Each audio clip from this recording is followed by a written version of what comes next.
Really happy to bring on this next guest. This is Dr. Wendy Borlabi. She has an outfit with Shayne where they deal with mental health and aptitude and mindset. And I'm, as listeners of the show know, I'm very focused on this, given my background in intelligence and the fact that I had to go through a lot of different training and mindset work myself. So happy to bring on Dr. Borlabi to talk about sports psychology, and welcome to the show, Wendy. Hey, thank you. Thank you for having me. I'm excited to be here. I'm excited for you to be here too, because I have heard your name before. We talked about doing this segment with Shayne, because I had read an article previously about former Piston Andre Drummond, who, when he was with the Bulls, he attributed a lot of his improvement and his mental health improving while he was on the Bulls to the team psychologist at the time, which was Dr. Wendy Borlabi.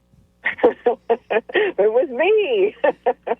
So I want to talk to you about that, because this part has always really fascinated me. I don't think I've told you this, Wendy, but the hook to kind of the show that I do on my own, and then even with this show, is I come from an intelligence background. So I used to work for the Central Intelligence Agency, and we did a lot of things with mindset and different things. So this part of sports always interests me. That's why Shayne and I have kind of hooked up on this level, because we're interested in the high level stuff. We don't want to get into, well, why did the kicker the kicker missed the field goal, or the guy dropped it on 4th and 7. We want to get to the higher level reasons of why all this stuff happens, and you have to address that. So I'm curious how you initially got into this field, and kind of your evolution in getting into the field initially, and then getting over to the sports side of things. Yeah. So, it's funny because I tell the story all the time, because it's just a random thing. I literally fell into sports psychology.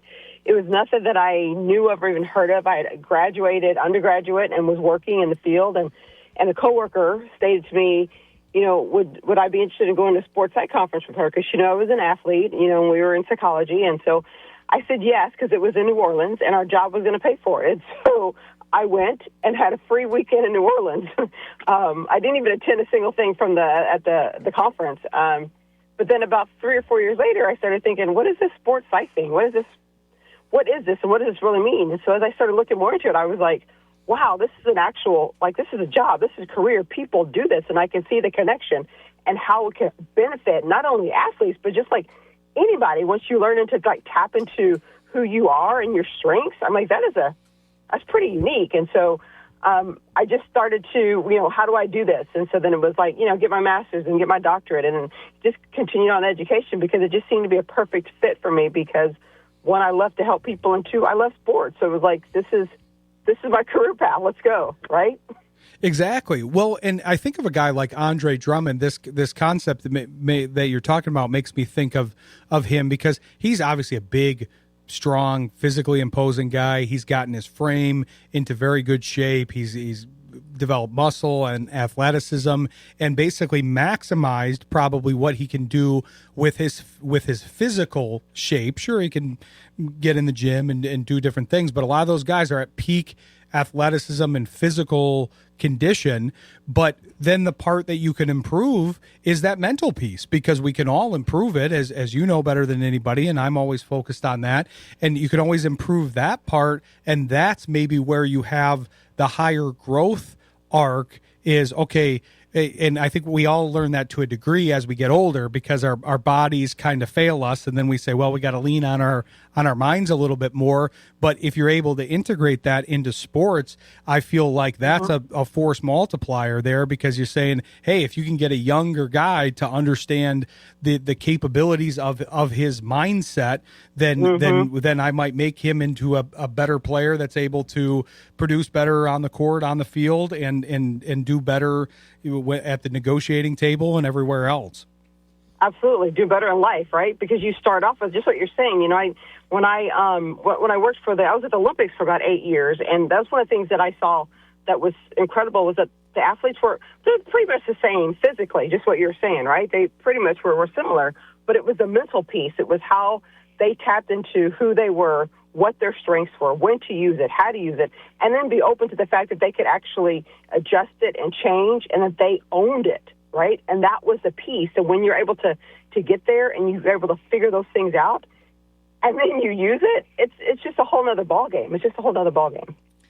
Tell me more about your Olympic work, because I did see that you've gone through some very interesting phases as far as who you're dealing with, the elite of the elite, with all these different things, whether it's the NBA and working with the Bulls, that's the top 0.1%. These Olympic athletes are the top of their field, and then we'll talk about this in a bit. But you've dealt with the Navy SEALs as well. But tell me about the dealing with the Olympic athletes and kind of how that looked, because it has to be fascinating. I think the everyday person looks at Shayne and I have this conversation all the time.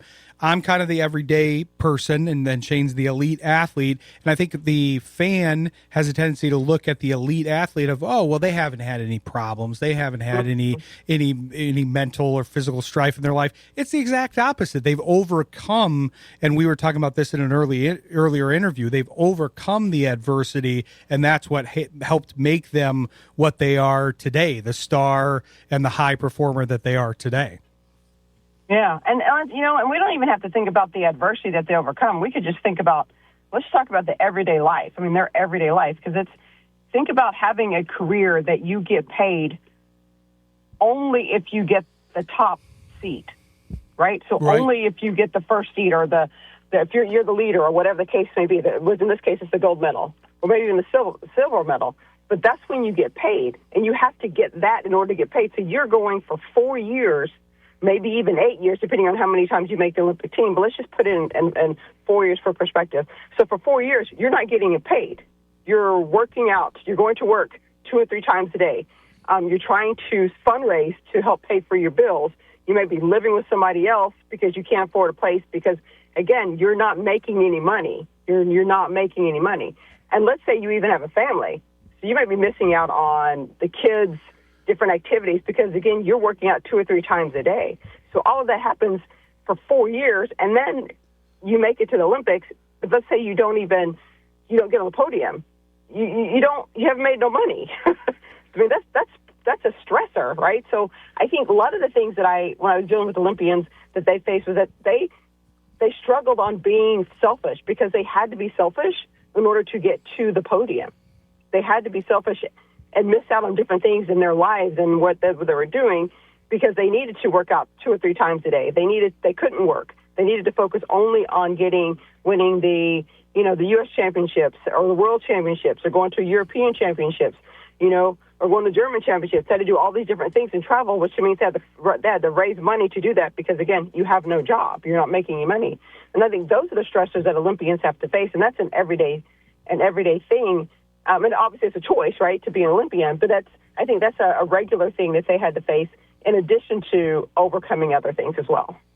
Yeah, imagine having only one shot in 4 years to basically pay off that whole 4-year period. It's incredible. Right. Yeah, it is. I mean, it's an interesting thing. I mean, there's such differences between working with obviously working with college students and then working with Olympians and also work with the NBA. But I mean, I think for the Olympians, I think that was the biggest thing that I saw was just them having to face that, and then being okay with it and still wanting to have that drive to be an Olympian. I'm glad you brought up kind of the everyday life part because I talk about that a lot on the shows, how I think we have a tendency to underestimate. Sure, there might be some facets of life that are potentially easier for someone that has already made a larger contract and now I'm talking about more the professional side, in the professional side of things. And yes, there might be some conveniences that you can then pay for, but you still have to deal with everyday life. And by the way, that's like a small percentage of even the people in that sport. In the NBA, you're on your rookie contract and then you're trying to work your way up. You really haven't made true money. We've talked about this with Shayne on the show, how basically the contracts get advertised of, oh, well, they got paid this much in their contract, but you got to take all the portions out for taxes and the representation. But it is an interesting thing to think about it's like when somebody's traded or when they have a personal strife that's attributed to their playing career. They've got to deal with everyday life just like all the rest of us. They have families, they have off court, off field issues, and they don't get to avoid them just because they're an athlete. Correct. This is the way I explain it to people for them to get a really good understanding of what I do and how what these athletes face is that, let's say you have your 8 o'clock meeting and you get to your job late, and your boss is not really happy because you're late, and so after the meeting you go to work, or in this case it would be that you have practice, and then after work the media is always there because they're always there after practice, and the media's there and they've got the microphone in your face and they're saying, you were late today at practice and you've been late this week. How is that going to affect your ability to start, your ability to lead? Is the coach going to bench you? And why do you think that you should be playing even though you can't come to practice on time? And they're questioning you, and you were late because your kids have been sick all week. Exactly. It is something that I think we try to kind of put. I don't know. There's distance that we put in between those things of like, oh, well, they're an athlete. It's a career path just like anything else. And we don't understand the compression that happens. I think the Olympic thing outlines that well. But even, somebody like Shayne, he was able to have a nice long career, but he played 15 years. He had to do a lot in that 15 years because that's if those are your only money making years, and that's very high, that's over the average for the NFL. Right. Certainly, if that's when you have to make your money, then you have to make a decent amount of money to make sure your family is set for the rest of your time, especially with the physical and mental toll it takes. Mm-hmm. Absolutely. And while you're making that money, you've got, 2 million people or more critiquing you every day. When we make a mistake, we don't have that many people critiquing us. But professional athletes, they have somebody critiquing them. So then they still have to go to work, even though someone is talking about what they didn't do or why they should be playing, and still be able to come in every day and perform. I mean, if you can think about it, just regular everyday people, if you had that happening in your job, going into work, knowing people were slamming you and talking about you, but you still had to come and perform at the highest level, that's a hard thing to do. That's a really hard thing to do. You can tell how well Shayne has formulated his mental mindset due to his work with you and the work you guys do together, because I'm usually the one that goes after the fans. He doesn't do it. I go after the fans as a fellow fan, basically saying, hey guys, you gotta have some perspective on these things, and we try to enlighten people. He's usually more prone to give them a break and say, hey, they're fans, they paid to be here, they did this and that. But I'm with you, Wendy. They don't, I don't think they understand the perspective, and it makes me think of the Seinfeld where Jerry goes into the office and then boos somebody for their performance at like a publishing company. That's what I would, not that Shayne would ever do that, but it would be hilarious to walk in a place and say, well, how do you like being booed and criticized for every move? Yeah, that would be awesome. Yeah, I know I would never be able to get him to do it. He's too even keeled of a guy, too nice of a guy. But yeah, that is something that people have to keep in mind. So we've kind of covered two facets. One of the things I was curious about, given my my government background, worked with a lot of military guys. You have an outfit that you partner with the Navy SEALs. I'd like to learn a little bit more about that. Yeah, so when I was at the Olympics, I discovered that we could take Olympic hopefuls to Coronado and do quote unquote Navy SEALs training. It was part of for them to learn the mental toughness piece. I think when it comes to mental toughness, we can talk about it all day long, but until you actually do it and apply it, that's where you get to actually understand where you are in that space and how you can benefit it. And Navy SEALs training was actually perfect for that, because we talk about it and then you go and do something it's going to hurt. It's going to hurt. So how do you get yourself in that mindset of knowing it's not going to feel good, but I still need to do this, right? And so it was something that we did. And as I was doing that, I just got connected with several of the SEALs, and we just got to talking, and they were putting together a company, and so we decided to to go coming together and started this company. And I'm no longer with the company. When I left the company and moved to Chicago, but they're still doing their thing. APG, they're still doing their thing and doing the Navy SEALs training, and just making it so where people can learn, companies and teams can learn how to be more resilient, learn how do the SEALs take what they've learned in training, and how can we turn that into, in the corporate training or into the battlefield on the field. And so that's what they did, and they're able to do that, and I believe quite successfully. Well, I figured that might have been a snapshot in time, because it must speak to all the mindset work you do, and obviously you're an expert at that with other people. But I do find that people, when they focus on their mindset and expanding that part, I think you're a good example of this, because look at what you've been able to accomplish. I don't know how many things you're currently working on. We've covered we've covered a few of the past things, but you're expanding your capabilities by expanding your mindset and kind of looking more. I've talked about this on the show before, more of an abundance mindset rather than kind of limiting yourself. Is saying, hey, yeah, with mindset, here's what you could do, and you're a great example of that.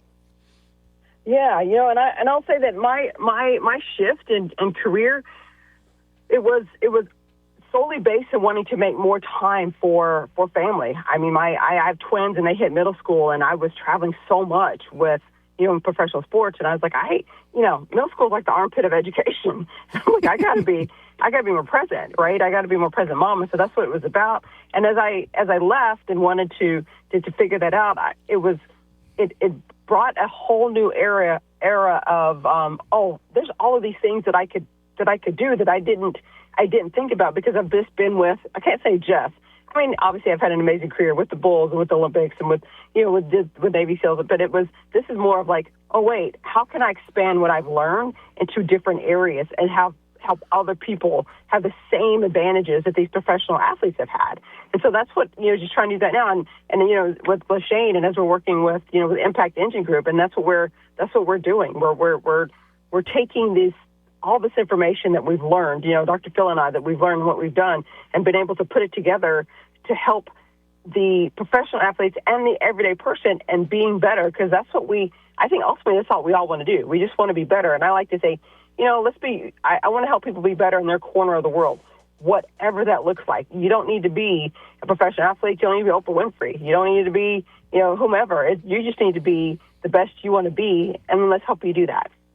We all can improve from mindset and mental work. That's kind of the primary point I was making at the beginning of the interview, that that's the part that we can improve the most. I think we have a tendency as a society to focus a little too much on the physical, on the outside, on the vanity, and not on what's inside, both from a character standpoint and a mental standpoint. And those are the things that really can grow and develop as we get older, because yes, it's a hard reality that we all have to face, but you hit a certain point physically and it's only downhill from there. No matter what kind of work you do, your bone density's going down, your muscles is decreasing, all of those kinds of things, but you can still do a lot of work on the mental side of things and still maintain that upward arc on that side. Absolutely. And I think the biggest thing that I've learned is that you have to be open to it in order to do that, right? You have to be open to it. I've as you can imagine, in my career, I've run across lots of athletes that were not open to it. But you have to be open to that space, because as you were talking, I was thinking about like Kobe Bryant as he got older. There were the shots that he was making, or what he was shooting, was different than what he was doing when he was younger. LeBron is although LeBron's just an anomaly, right? Let's just say that. But I'm just saying that you change the way you play the game, and that is a mental piece, because you cannot physically do the things you were doing before. And so if you're open to the fact that you can still be as effective, but in different ways, and learning what that is a mental shift. And that's the piece that we're talking about. So you can still be doing those things, because your body just can't do what you were doing before, but it can still do something. And what do we do? How do we do that? How do we benefit you in that space? That's amazing. It's a great service, and when I first hooked up with Shayne and we started the show out, I didn't realize how far he had gone in this space, because obviously he's got more the athletic background, but then he teamed up with you guys on the psychology side, and it's a very interesting outfit that you guys have going. Tell the audience a little bit more about it if they're interested in some of your services. Yeah, so it is called, it's IEG, so Impact Engine Group. And so myself and Dr. Phil Dembo, and Phil's been doing this for 30 plus years, as you know, and I've been in there for 25 years. And so we've put our skills together. I mean, I do the mental performance piece. Phil does the visceral piece, which is the visceral piece is it's the emotion. It's the figuring out how you need to feel to perform your best at a given moment, and then bringing it up right then. And so he teaches you how to do that. So I come with a part of knowing what that piece is, and then he teaches you how to bring that piece up. And so it's just been a great connection. And then we were able to work with such amazing, retired players like Shayne. I mean, Shayne comes in with that space of, even though we can do this mental piece, we didn't play the sport. But when we can have someone like Shayne that can come in, that can talk to these athletes about, well, this is it, and this is what I did, it makes a big difference as opposed to it's just us, right? And so we want to take the information that I have, that Phil has, that Shayne has, that Mike Matheny has, and be able to put that together to help athletes, professionals, or companies, whatever the case may be, how they can grow and develop and then maintain that growth at a steady pace. We all have room to grow on this side of things. I think when people kind of think about that, sometimes it's like an insult. Like some people may have heard me say that and say, "Well, I'm good." Okay, well that's okay that you think that. I'm glad you have confidence, but I'm saying that from my own perspective. I'm always focused on this stuff, and that's the nice part about the human experience. You can keep learning, you can keep growing, you can learn new things every day, and then stack those habits and those things that you learned on top of each other. Yeah, absolutely. We want to keep growing and learning. I mean, as you said, Jason, that's it. I think that's how you develop into the person that you want to be and continually want to be, is that you want to continue to grow. Because if you're not growing, you're not changing, and life changes, right? I mean, what is that, the phrase, the only constant in life is change? That's it. Exactly. You want to be ahead of it as much as you can, and then change and develop with life. But really appreciate you coming on. Just a note about, she was talking about Dr. Phil Dembo. We did an interview with him on the show on the March 12th episode. So feel free to look that up if you're listening to this and want to have more information there for that piece that he does. But really appreciate you coming on. I could talk about this stuff all day, and I know you could too, but don't want to take up too much of your valuable time. But appreciate you coming on, and feel free to send people to different social media handles or websites where they can get more information here. Yeah, that would be wonderful. You can go to my website, which is Wendy Borlabi. So it's Wendy, WNDYBORLABI.com, and then it's IEGperformance.com. And you can find me on all social media, and it's Dr. B, or Dr. Borlabi, BORLABI. That's all my social media handles, so you can find me there. Perfect. Yeah, be sure to do that, because, like I said, I'll say it one more time. We all have room to grow, and these are great experts in these fields, and it's exciting stuff to be able to do this. So really appreciate you coming on the show, Dr. B, and hopefully we'll talk to you again another time. Yeah, sounds good. Thank you so much for having me. This has been awesome. And thank you for even having these conversations, because we need to do this more often.